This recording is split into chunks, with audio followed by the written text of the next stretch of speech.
Hi, it's Gail Knott with Ascent of Oakland. I want to do a quick video for you before I go to my next meeting. Last month, I did a series of webinars on how to find the right people to build your referral network.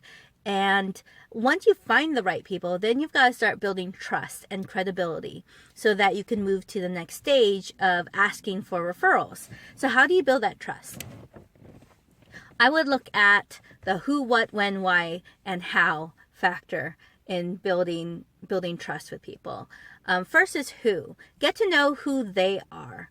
So find out, as you're meeting them for a one-to-one meeting, find out about their background, how they get started, what do they love about their business, even what they do when they're not working. So find out who they are and allow them to find out who you are.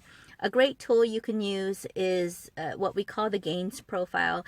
GAINS is an acronym for goals, accomplishments, interests, networks, and skills. And it's a way to structure the conversation. Now, as you're getting to know someone, one-to-one, it may not be enough. So when you find out about their interests, if they're interested in wine, how about plan a follow-up meeting where you go wine tasting? If they're interested in hikes, you can plan a hike or a walk with each other. So once you find those mutual interests, you can vary up how you do your follow-up one-to-ones.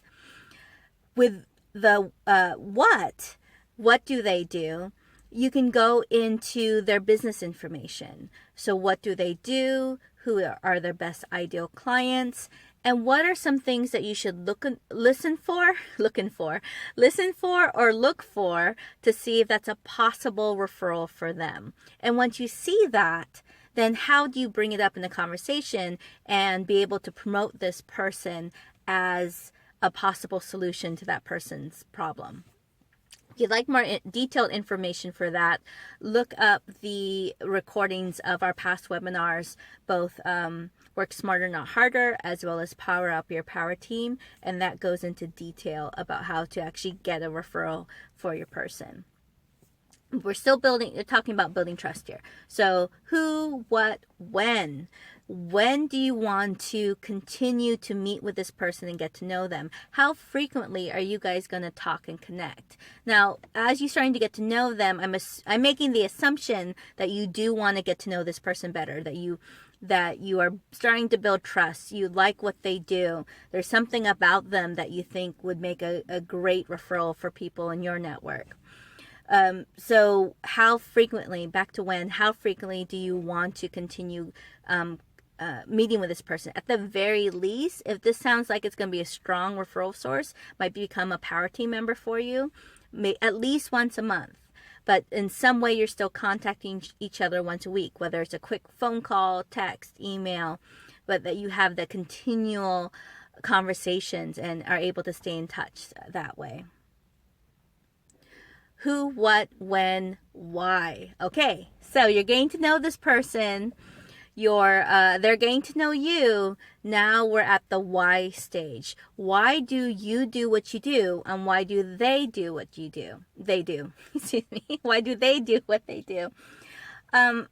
And how, as you're getting to know someone, if you really want to build trust, like true trust with a person, sharing your why can be that connection to them.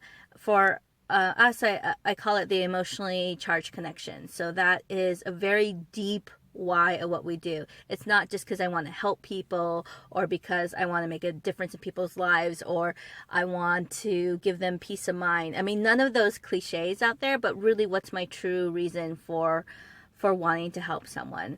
For me, I know it's like to not be heard, to not be understood, to feel like what I have to say and what I have to give is not important.